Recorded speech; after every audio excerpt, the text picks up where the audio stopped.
Watch the Logan Paul response. What did Logan Paul respond to? Him scamming you guys? Oh, shit. Logan Paul's response to Coffeezilla scam allegations. Coffeezilla. I watched your 3-part series.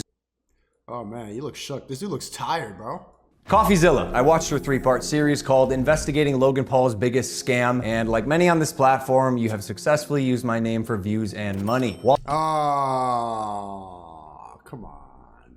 Come on. While your work used to be impartial, your addiction to clicks has clouded your judgment and you've made very real errors with very real repercussions.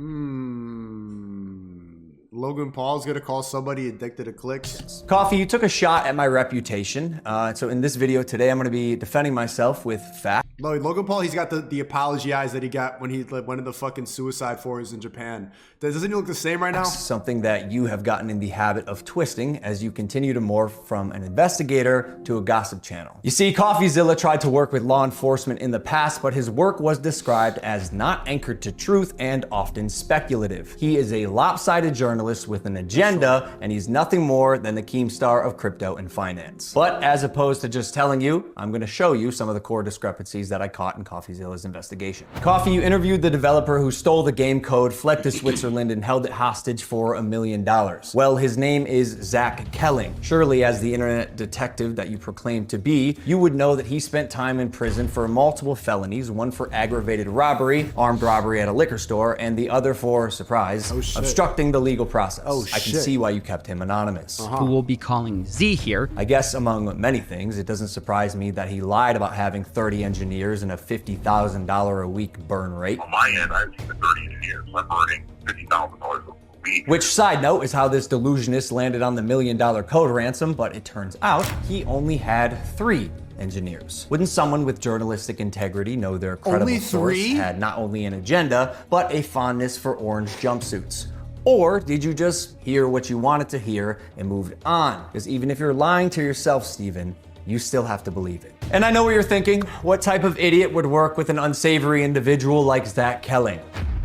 I guess that's what I get for trusting the team that I relied on to vet and manage Eddie's hiring process, who has turned out to be a professional con man that I have since learned fooled billionaires, the Mormon Church, the owner of the New York Yankees, and now me. And Okay, so Logan Paul. surely you knew Emilio, the gentleman who supposedly let his child invest in a cryptocurrency, was allegedly responsible for 2 rug pulls before you interviewed him. So either you missed that or you knew it and failed to let the public know. Why? Because it was a clear sign that he was also untrustworthy. Chad, you think Mike wrote the script for this video? You seemed pretty excited when the guy told you that he couldn't hatch the eggs. Wait, you can't even hatch? No, I'm telling you, it's just a picture. You're kidding! You can't hatch? You're kidding. You can't hatch? Hatch? Yeah, 1 second of research would prove that to be false, as you can definitely hatch eggs and even breed your animals. Click on that. Oh, we got a duck. And as you pointed out in your fine print, cross-hatching was available on ETH at one point,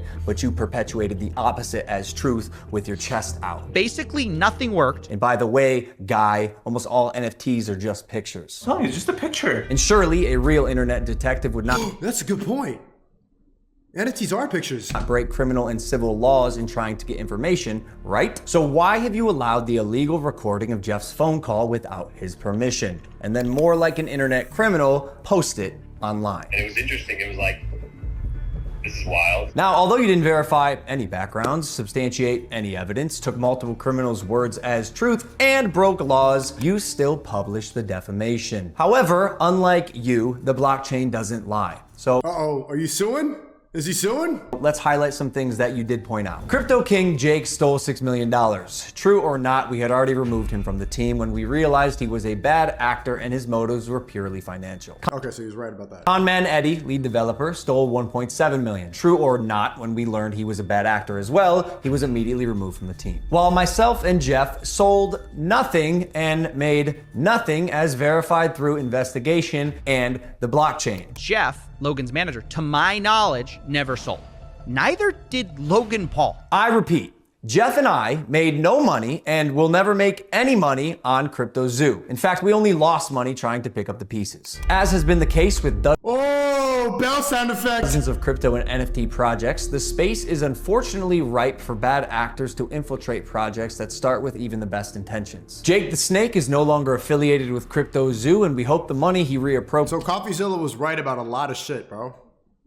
was worth ruining his reputation. Con man Eddie is being investigated by a higher authority that I cannot speak on. As you can imagine, I was not cleared from legal to discuss much of this, including the legal process being undertaken and the criminal investigations going on during the fallout, but I do appreciate you calling out that rats under my nose stole the game code, millions of dollars, and left Jeff and I abandoned with no team and knives in our back. But even after 12 months of work, you've still managed to overlook one crucial piece of information.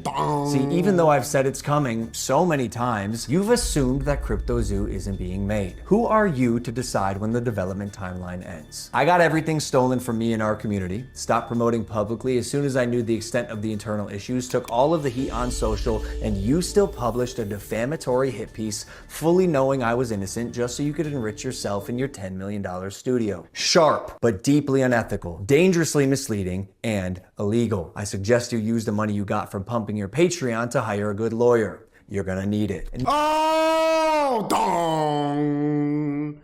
Chad, is it just me, or doesn't that really feel like he debunked a lot of what Coffeezilla said? I think it's just like some inaccuracies, but most of it seems pretty on point. Maybe we could have talked about this if you had reached out to me personally, not my manager Jeff, who is not me, Steven, but the first time you did was on Christmas Eve after you released your series so you could rely on false statements and unreliable people used recklessly. The subject line was third request for comment. Yeah, not quite. This will be my third time reaching out to you and your team. The first 2 times were through your manager Jeff. The first 2 times were through your manager Jeff. Okay, so the last time on Christmas Eve after the fact was to me. You have a funny way of twisting things. And I also noticed you left out that part on Twitter. Why hide that? Trust me, CryptoZoo is coming. I will make damn sure of it. And honestly, it sucks that after years of personal reform, going through trials and tribulations and busting my ass to evolve into a person that I can say I'm actually proud of, you led the charge to drive and monetize a narrative telling millions of people that I'm a fraud or I tried to scam my audience. That is patently false and a situation that is tremendously complex but has been oversimplified for both views and clicks. And lastly, Coffeezilla, I now know your motives with this.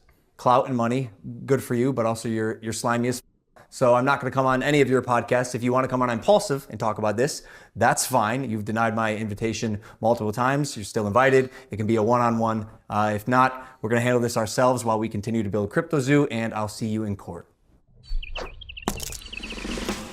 Bruh.